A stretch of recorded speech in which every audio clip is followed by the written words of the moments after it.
Donc c'est comme un entonnoir, hein. C'est petit à petit, ça diminue. Donc plus les connaissances sont spécialisées, moins c'est diffusé. Et pourtant, c'est des choses qui sont apparues à peu près en même temps, hein. Ça s'est développé donc d'abord en 2 temps avec le Bitcoin et ensuite avec toutes les blockchains autres, donc qui sont apparues vers 2014-2015 en gros. Donc aujourd'hui, je vais parler de la blockchain, mais aussi de son lien avec le jeu vidéo, parce que c'est une des choses qui m'intéresse beaucoup.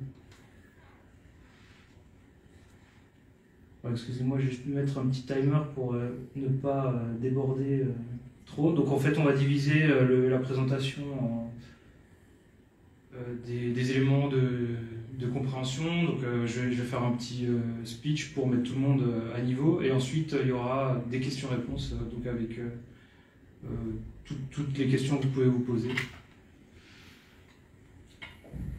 Alors déjà, première chose, il va falloir vous préparer un peu psychologiquement, c'est-à-dire pour tout ce qui est blockchain, comme c'est très nouveau, ça peut être déroutant au début.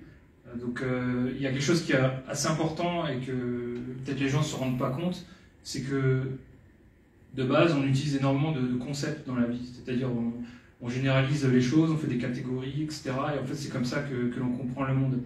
Alors c'est encore plus important dans un domaine comme la blockchain ou l'informatique, puisqu'en fait, il y a énormément de virtuel, énormément d'abstrait. Donc là, j'ai pris un exemple vraiment bateau chez Bateau. Il y a 10 ans, je faisais des cours en informatique à l'université.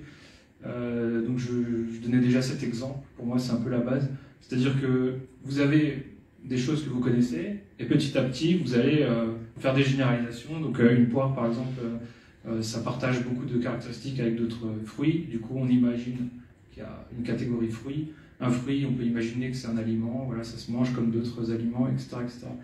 Donc ça, il faut que ce soit en fait très naturel pour vous, pour pouvoir ensuite donc vous intéresser à des choses plus abstraites. Voilà, je pense que j'apprends rien à personne, mais c'est bien comme ça de se mettre en condition.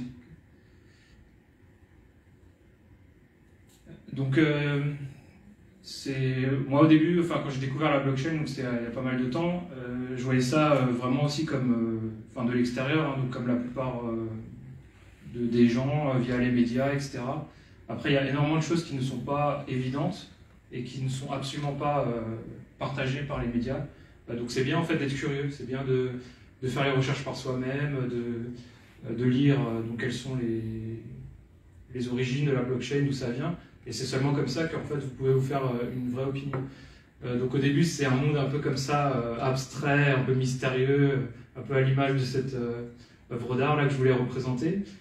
Après ce que j'aime bien dans cette photo, c'est que vous voyez il y a des silhouettes humaines à gauche. Et en fait c'est un peu comme dans la blockchain, il y a de la technologie, certes, il y a beaucoup d'abstraction, il y a beaucoup de numérique, etc. Mais il y a toujours des gens qui travaillent derrière. Donc en fait c'est les créateurs de systèmes, c'est les concepteurs de blockchain, c'est les utilisateurs du réseau, etc. Et en fait, c'est en regardant précisément ce que font ces gens que vous pouvez vous familiariser avec cet univers. Donc c'est un peu ce qu'on va faire un peu un historique, on va voir qu'est-ce que les personnes ont fait ces 5 dernières années pour pouvoir se familiariser. Donc à la fin de cet exposé, vous pourrez poser toutes les questions qui vous viennent en tête. J'ai numéroté les slides donc pour que ce soit facile de faire référence à quelque chose. Donc si jamais à un moment donné il y a quelque chose que vous ne comprenez pas du tout, gardez en tête les numéros du slide, comme ça on pourra en discuter par la suite. Donc avant d'entrer dans le vif du sujet, je me présente rapidement. Donc, je m'appelle Thomas Igresco. Alors j'ai une petite particularité, on va dire, dans ma vie, c'est que j'ai un parcours très diversifié, donc j'ai une carrière en arc-en-ciel, on va dire.